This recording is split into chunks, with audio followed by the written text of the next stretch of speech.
작년에 아마 이분이 돌아가신 것 같은데요.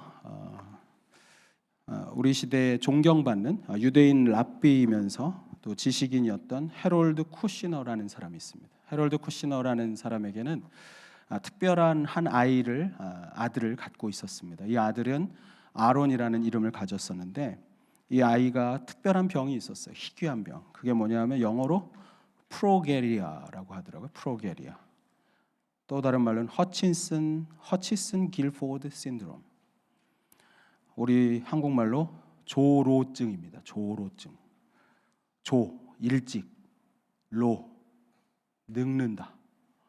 어린아이인데 어린아이 때부터 늙기 시작하는 거예요. 한국에도 조로증에 걸린 한 아이가 굉장히 유명한 아이가 있죠. 아직까지 살아 있습니다. 그런데 이 헤롤드 쿠시너라는 이 유대인 랍비의 아들은 아론은 10살이 되자마자 노인의 그런 특성이 노화 현상이 몸에서 나타나기 시작했습니다.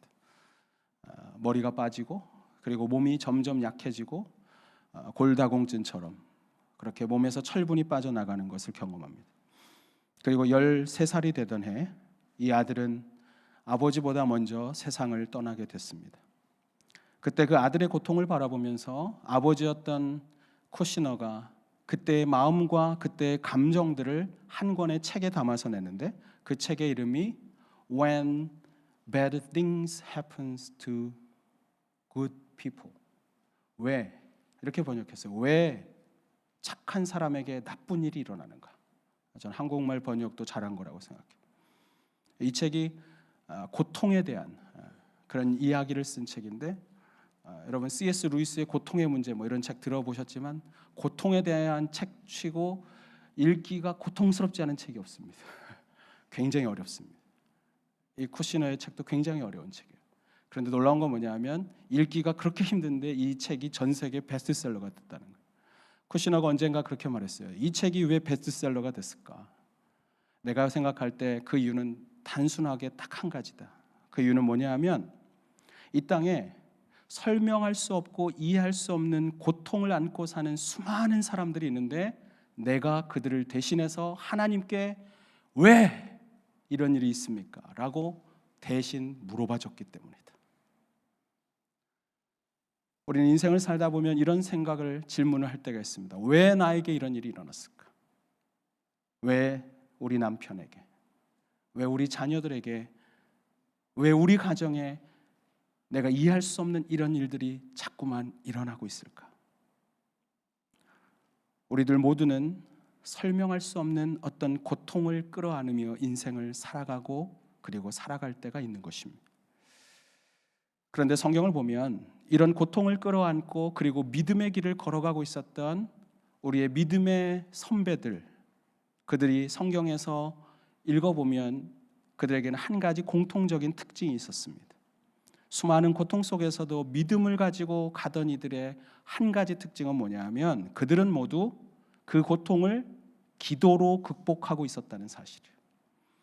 이해할 수 없는 고통, 아무도 용납해 줄 수 없을 만큼, 아니 이해한다고 하지만 공감할 수 없는 그런 고통 가운데 있을 때 그것을 극복했던 사람들의 특징은 뭐냐 하면 다 기도로 그 고통을 극복해냈다는 사실이에요. 오늘 본문에도 그런 경우가 나옵니다. 이 사람은 한나였습니다.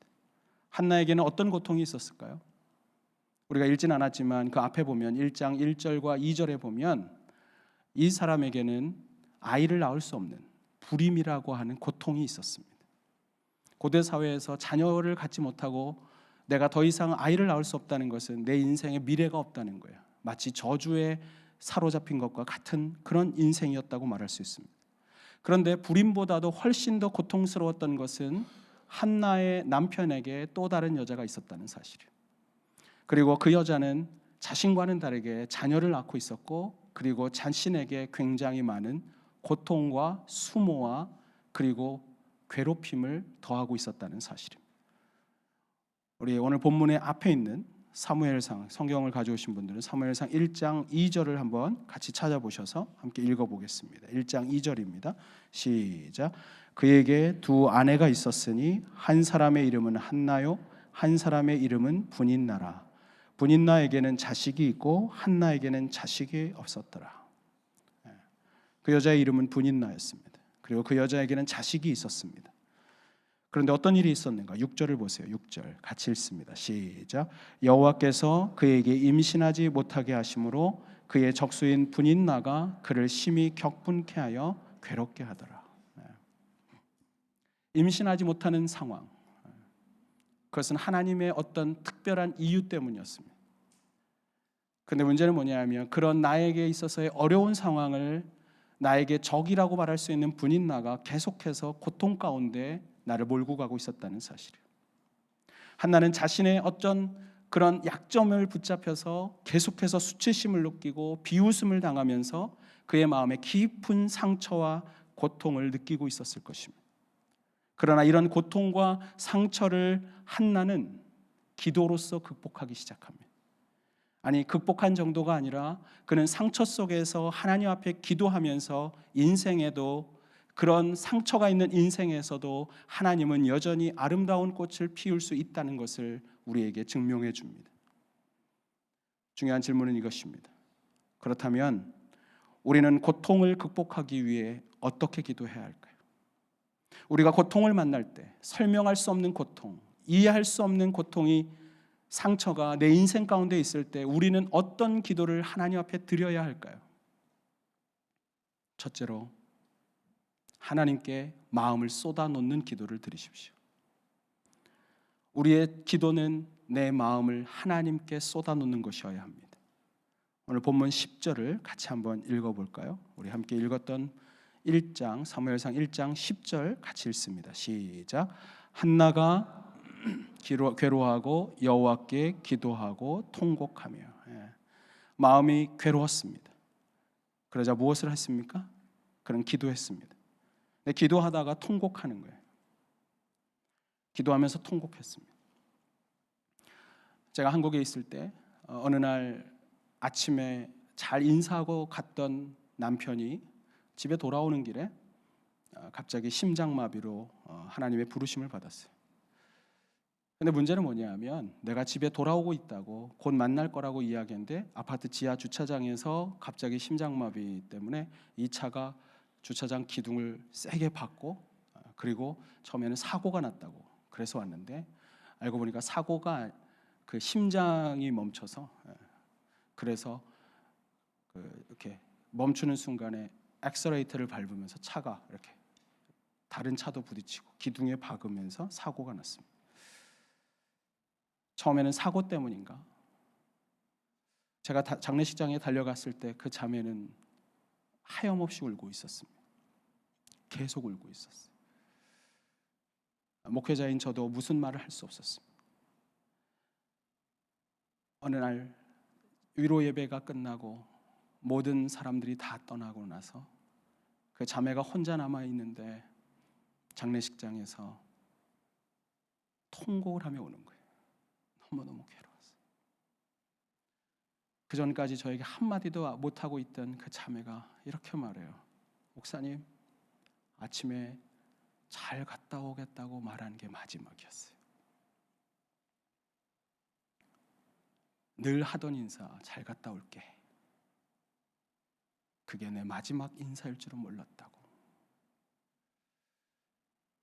그러면서 그녀는 통곡하고 괴로워하는 거예요. 그러다가 실신하더라고요. 너무너무 통곡하니까. 여러분, 저는 한나가 그런 기도를 하고 있었다고 생각해요. 저는 그 자매가 그렇게 통곡하고 괴로워하면서도 감사했던 건 이거예요. 그냥 실망한 한탄을 하는 게 아니라 그러면서 이렇게 기도했어요. 하나님, 저 어떡해요? 하나님, 저 어떻게 살아요? 말할 수 없는 통곡과 기도로 하나님 앞에 기도하고 있었던 그 자매를 보면서 저는 오늘 한나가 생각났습니다. 한나는 통곡하며 기도했습니다. 그러다가 그녀는 또 이렇게 기도합니다. 오늘 본문에 다시 한번 보시면 13절에 우리 한번 읽어볼까요? 13절 시작. 한나가 속으로 말하며 입술만 움직이고 음성은 들리지 아니하므로 엘리는 그가 취한 줄로 생각한지라. 저는 이것이 거의 실신해서 하는 기도가 아닐까. 너무 늘 울부짖으면서 통곡하면서 내 마음을 다 쏟아놓고 기진맥진해서 입술은 움직이지만 소리가 밖으로 나오지 못할 만큼 거의 신음하듯 그는 그렇게 아픔 가운데 기도하고 있었다는 것입니다. 여러분, 기도의 방법은 무엇이든 상관없어요. 통곡을 하든 침묵으로 하든. 그런데 중요한 건 뭐예요? 그의 기도 속에서 그는 마음에 있는 그 깊은 마음의 심정을 하나님 앞에 다 끄집어내고 다 하나님 앞에 쏟아내고 있었다는 거예요. 그녀는 분노했습니다. 그녀는 격분했다고 말해요. 내가 애통하고 격분했다. 여러분, 저는 처음에 성경 읽다가 한나가 성격이 나쁜 줄 알았어요. 그래가지고 막 격분하니까. 그렇지 않아요. 여러분, 아무리 착한 사람도요, 너무 힘들고 말도 안 되는 일을 당하면 마음이 막 불듯 일어나는 거예요. 여기가 지옥이라, 내 마음이. 그때 내 안에 있을 수 없었던 감정의 찌꺼기들이 막 올라오는 거예요. 분노가, 원망이, 한탄이, 괴로움이, 그리고 그 안에서 절망하고 수치심을 느끼고 그리고 좌절하기도 하는 그 모든 감정의 찌꺼기를 한나는 하나님 앞에 통곡하며 내뱉고 있었다는 사실이에요. 시편 62편 8절에서 다윗은 자신의 기도를 가리켜서 이렇게 이야기합니다. 백성들아, 시시로 그를 의지하고 그분 앞에 마음을 토하라. 하나님은 우리의 피난처시로다. 다윗이 말하고 있는 이 말씀을 공동성경, 공동번역에는 이렇게 번역해놨어요. 어떤 일을 당하든 그분을 의지하고 그분에게 속마음을 다 털어놓아라. 그분은 우리의 피난처가 되신다. 저는 이게 다윗이 말하고 있는 기도의 정의라고 생각해요. 여러분은 뭐라고 기도를 정의할 수 있겠습니까? 여러분의 아이들이 여러분에게 물으면 아빠 기도가 뭐예요? 하면 여러분 뭐라고 말할까요? 다윗은 이렇게 이야기하는 거예요. 기도는 말이야, 어떤 일을 당하든 주님을 의지하는 거란다.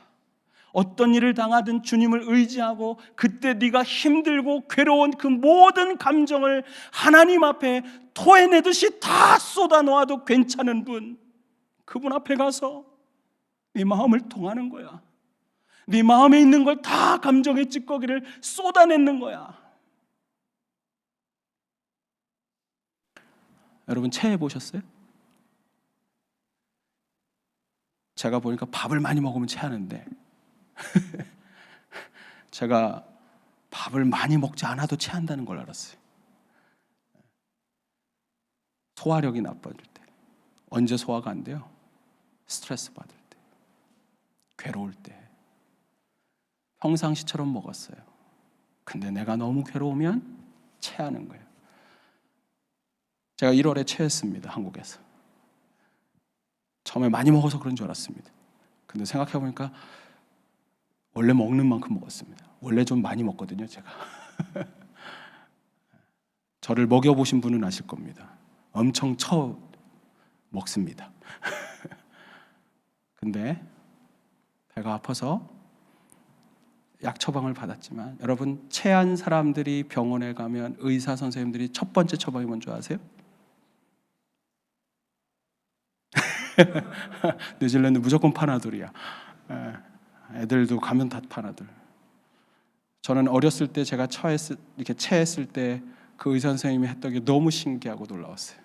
화장실에 가서 목에다 손 집어넣고 네 속에 있는 거 다 끄집어내고 와. 그러면 약 안 먹어도 될 수 있어. 이 안에 먹먹한 거. 여러분, 인생을 살다 보면 내 가슴을 짓누르는 아픔이 있어요.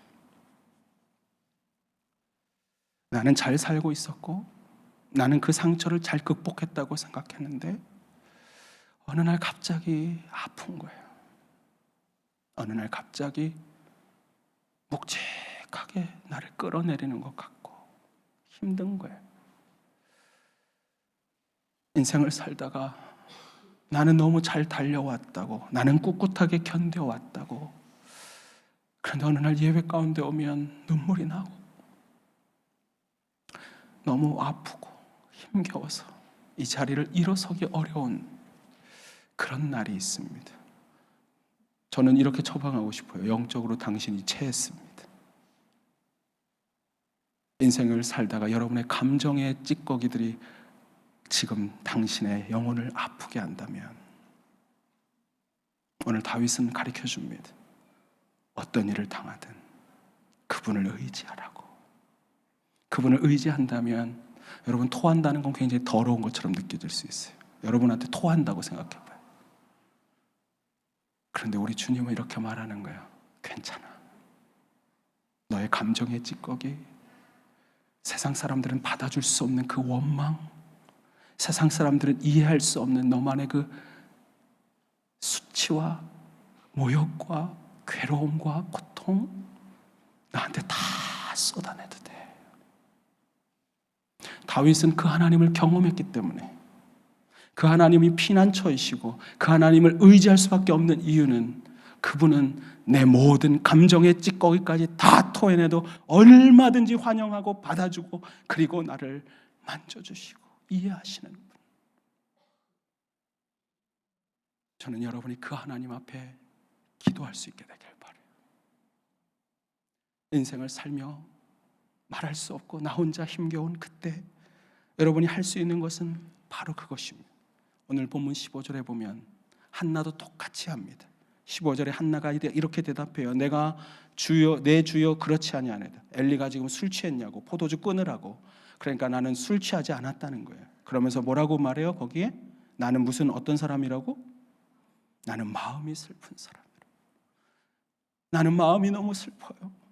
그래서 어떻게 했어요? 나는 포도주나 독주를 마시는 게 아니라 하나님 앞에 내 심정을 어떻게 했다고요? 통한 것뿐입니다. 여러분, 기도가 무엇입니까? 하나님 앞에 내 감정의 그 모든 내 눈물, 내 아픔, 내 절망, 내 무기력함을 다 하시는 그분 앞에 남김없이 다 쏟아냈을 때 거기서 내 감정이 하나님께 드려지고 그분과 내 마음이 소통하기 시작하는 거예요. 내가 알아. 네 얼마나 힘든지 내가 알아. 얼마나 아팠는지 알아. 가끔 저한테 물어봐요. 목사님, 기도는 언제까지 하는 거예요? 그 뭐 고등학교 때 2시간씩 했다는데 저도 그렇게 해야지 됩니까? 그러지 마세요. 기도는 이렇게 하는 거예요. 한나가 가르쳐줘요. 언제까지 하는가? 12절을 보시면 기도를 그가 어떻게 했어요? 그가 여호와 앞에 어떻게 했다? 오래 기도했다. 오래 기도했다니까 2시간보다 더 길게 하라 보다. 그게 아니에요.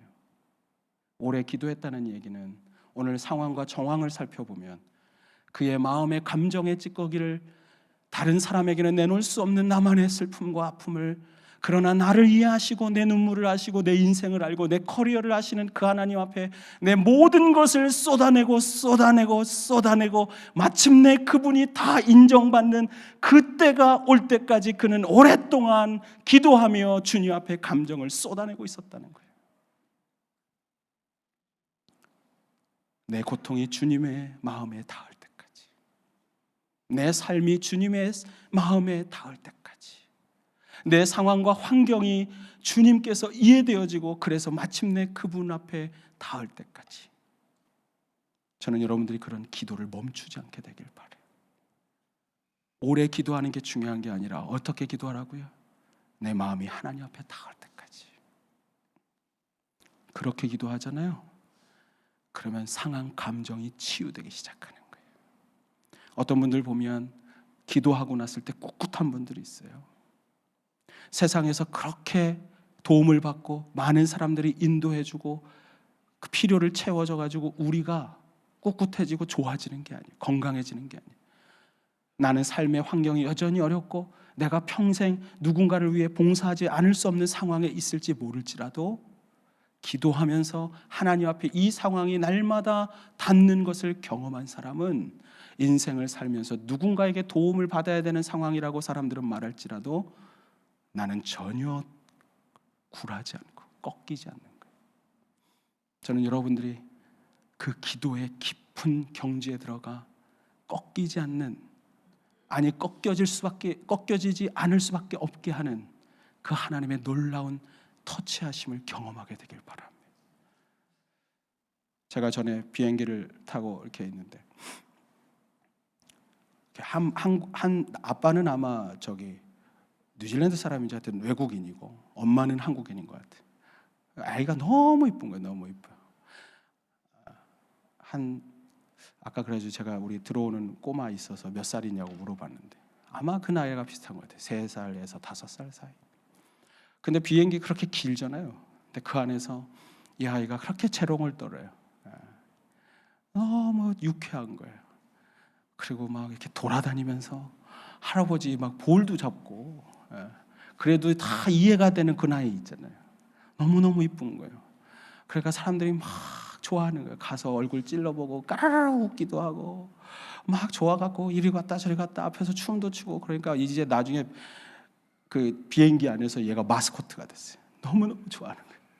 그런데 갑자기 비행기가 막 흔들리고 앉으라고 그러니까 갑자기 이 아이가 그렇게 막 웃다가 막 도망갔대. 막 뛰어가서 누구에게로 갔겠어요? 엄마한테 가는 거. 엄마. 그때 알았어요. 아무리 고통스러워도 내가 달려갈 품이 있고 내가 가서 털어놓을 수 있는 내 마음의 품을 그 안을 수 있는 품이 있는 사람은 행복하다. 여러분, 저와 여러분은 행복한 사람들입니다. 내 인생에 고통이 있지만 그러나 언제든지 달려갈 수 있는 우리 아버지 하나님의 품이 있습니다. 언제든지 오라고. 그리고 언제든지 우리의 마음을 마음껏 쏟아내도 괜찮다고 맞아주는 나의 피난처, 내 아버지 하나님.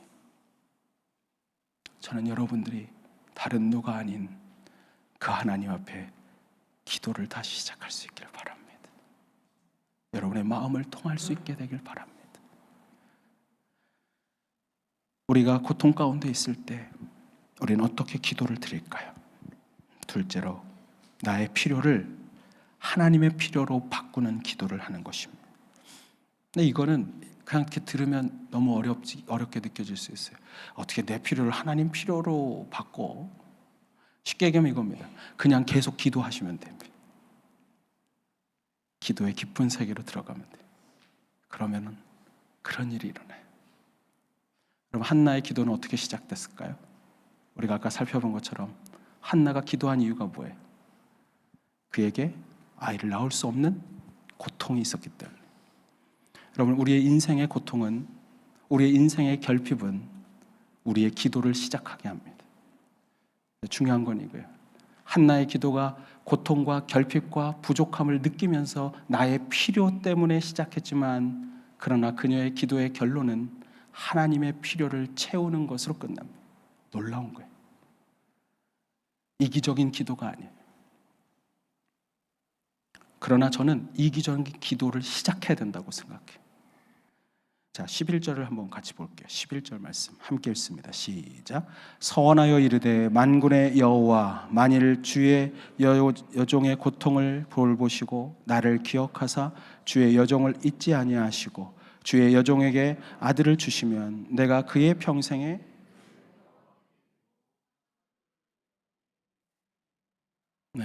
지금 여기 보면 한나는 분명히 아들이 없는 고통 때문에 기도를 시작했습니다. 원통했고 억울해서 기도하기 시작했어요. 그런데 지금 아들을 달라고 거기서 끝났어요?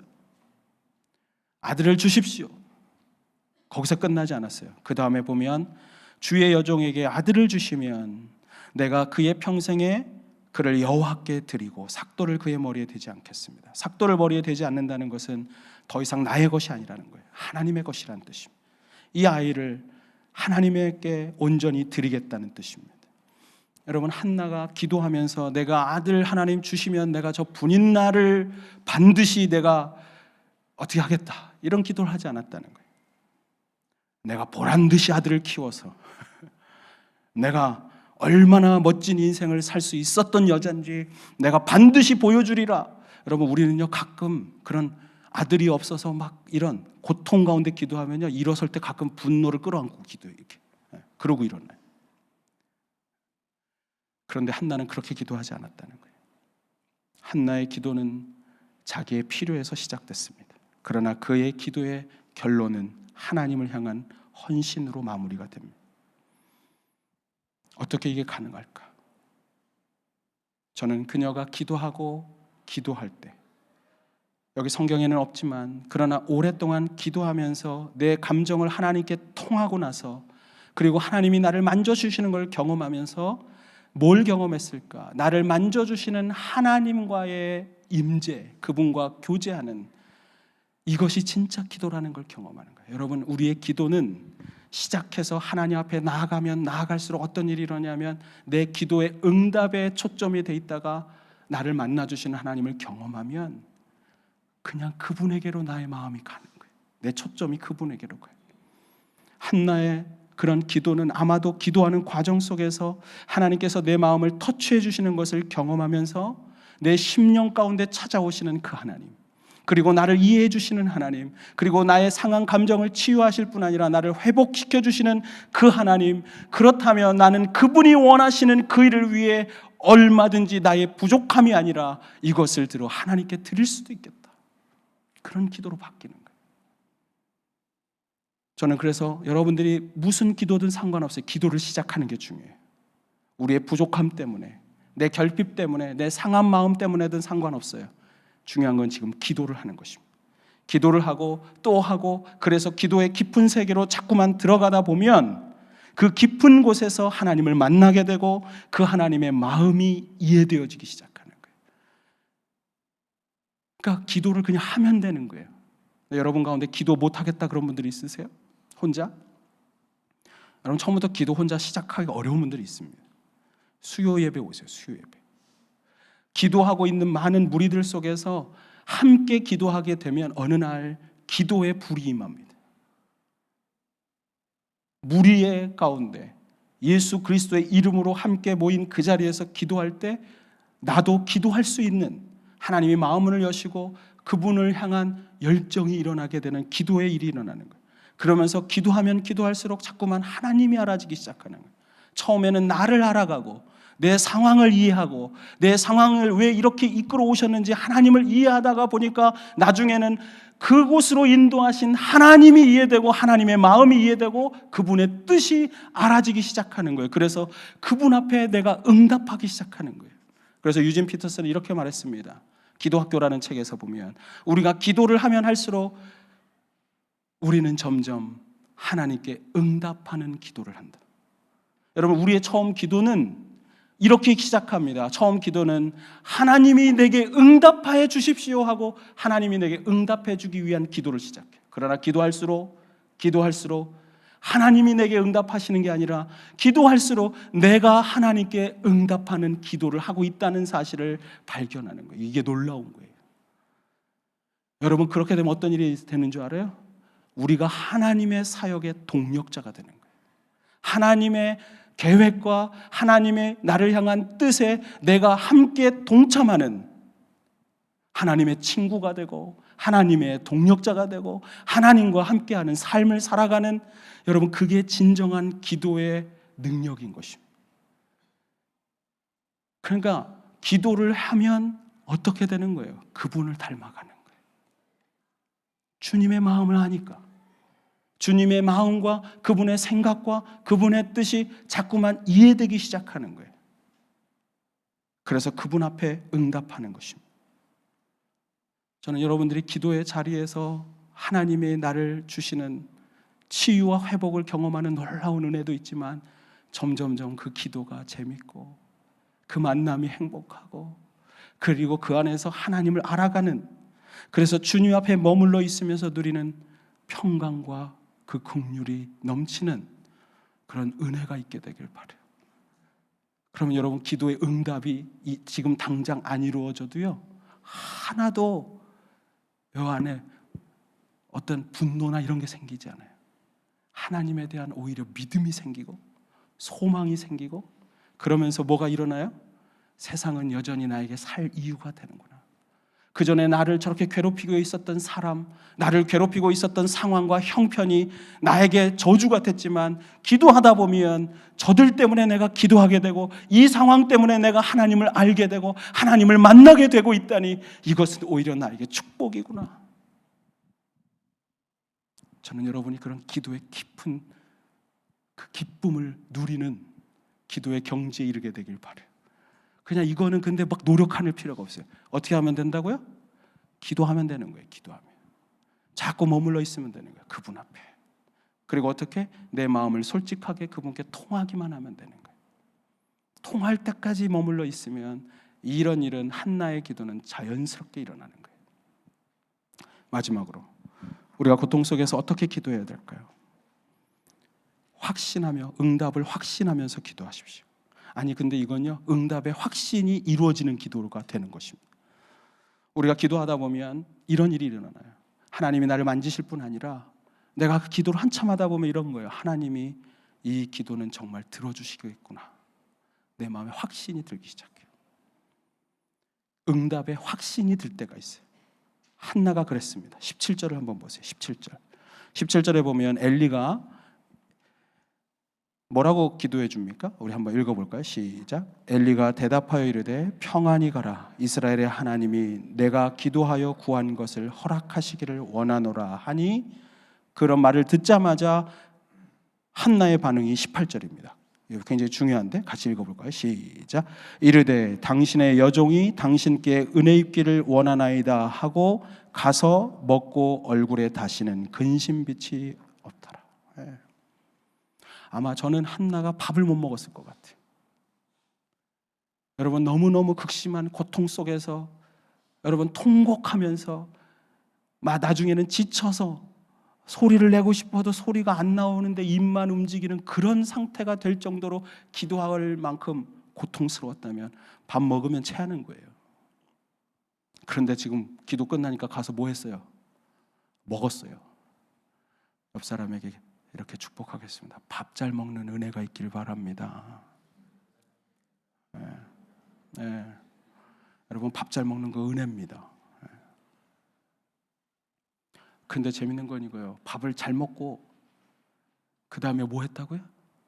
얼굴에 근심의 빛이 사라졌어요. 근심의 빛이 사라졌어요. 그에게 기쁨의 빛이, 영광스러운 빛이. 그런데 제가 여러분께 질문하겠어요. 여러분, 지금 한나가 뭘 확신했어요? 제가 지금 그렇게 설교를 하니까 여러분들이 응답을 확신했다 그러는 거지, 가만히 읽어보면 응답이 뭐 이런 거 있잖아요. 임신했구나 그러면 뭐가 있습니까? 그때 임신 테스트기도 없으니까. 임신하면 나타나는 증상이 있었습니까? 헛구역질 했습니까? 기도를 막 하니까, 오랫동안 기도하니까 갑자기 하나님이 주여 내가 임신하게 됐군요, 이런 증상을 갖고 확신하면서 지금 일어났습니까? 아무것도 없었어요. 아무 증상도 없었어요. 아무 기미도 없었어요. 근데 재밌는 게 그 다음 절에 가면 확신을 갖고 돌아가니까 바로 그 다음 절에 여호와께서 기도하신 것을 기억하사, 그리고 20절에 가면 사무엘을 주시고 그의 이름을, 아이를 받는 순간 한나는 이렇게 말해요. 여호와께서 나의 기도를 들으셨다. 여러분, 기도하다 보면, 기도하고 나면 아무 기미도 없고 아무 증상도 없지만 여러분, 기도에 확신이 있는 거예요. 여러분, 응답에 확신이 드는 이거는 놀라운 축복이에요. 그래서 기도하다 보면 정말 하나님께서 나에게 이렇게 일하실 거구나, 확신이 생기는 거예요. 그전하고는 아무 상황이 달라진 게 하나도 없는데도 불구하고 그의 얼굴에서 근심빛은 사라지고 늘 기쁘고 행복하고 기쁨으로 승리의 자리에 이미 나가 있는 거예요. 저는 여러분들이 그런 은혜가 있었으면 좋겠어요. 지금 상황 하나도 안 바뀌었어요. 기도하기 전이랑 기도한 후에 하나도 바뀐 게 없어요. 오히려 더 걱정이 될 수도 있어요. 왜? 기도했는데 주님이 안 들어주시면 어떡하지? 이런 걱정을 할 수도 있는 거예요. 우리는 맨날 거의 대부분 그래요. 기도하다가 어떤 분들은 기도의 자리에 일어날 때 불신을 확신하면서 일어나. 이 기도는 주님이 안 들어주시나 봐, 이제 그만해야지. 한나는 어떻게 했다는 거예요? 감정이 다 통하니까, 감정이 통하고 나서 그분의 임재와 터치를 보고 나서 그분 앞에서 내 기도가 바뀌고 그분의 인격이 나를 만지는 걸 경험하고 상처가 치유되는 걸 경험하니까 이거는 말이야, 증상이 없어도 어떤 기미가 없어도 이 징조가 없어도 말이야, 하나님은 나의 기도를 들으시는 분이시구나. 지금 나는 아무것도 아니지만, 지금 나는 어떤 것도 얻은 게 없지만 말이야, 주님은 나를 들으셔, 나의 기도를 들으셔. 그래서 일어나면서 내가 밥을 먹을 수가 있고 살 수가 있고 다시 활기찰 수가 있고, 그러면서 그 얼굴에 근심이 아니라 주님의 영광의 빛으로, 확신의 은혜로 넘쳐나는 거예요. 저는 여러분들의 인생이 그렇게 되길 바라요. 여러분의 얼굴에 근심빛이 사라지게 되길 바랍니다. 이 말을 하는데도 근심하는 분들에게 예수 그리스도 이름으로 명합니다. 정말 여러분에게 근심이 사라질 수 있게 되길 바라요. 여러분 기도하세요. 기도하면 인생은 살만한 이유가 있다는 걸 발견해요. 오늘 우리 성수연이 너무 좋은 말 했어요. 하나님이 오늘 나를 여기 부르신 그 하나님이 뭐했어 아까 갑자기 말하다 갑자기 써놨어요. 너무 오늘 말씀이랑 날 오늘 여기 부르신 이유, 하나님의 기쁨을 위해서. 내가 지금 아무것도 이루어지지 않았지만, 내가 지금 인생을 사는 거 힘든 것 같지만, 고통 가운데 있지만, 그러나 오늘 날 여기 부르신 이유가 무엇인지 기도 가운데 깨달아지면 그런 고백하는 거예요. 하나님이 날 여기 부르신 이유가 있구나. 하나님 기쁨을 위해서, 하나님의 영광을 위해서, 하나님의 일을 위해서. 나 왜 여기 있게 하셨나? 그러면 행복하고 기쁘고 소망이 있는 거예요. 이번에 선교사 훈련 받으면서 힘든 것도 있었지만 참 큰 위로를 받았어요. 그게 뭐냐 하면, 상담하시는 교수님이 저희 부부 상담한 걸 가지고 1시간 반 동안 상담하셨어요. 그분이 너무 극과 극인데 그 문제를 해결하는 방식에서 굉장히 모범적이라고 하면서 칭찬해 줬어요. 그러면서 동시에 제가 그분에게 위로가 됐던 거 강의 들으면서 이렇게 말했습니다. 당신이 오늘 지쳐 있다는 것은 지금까지 잘 살아왔다는 증거입니다. 그 말이 그렇게 위로가 되네.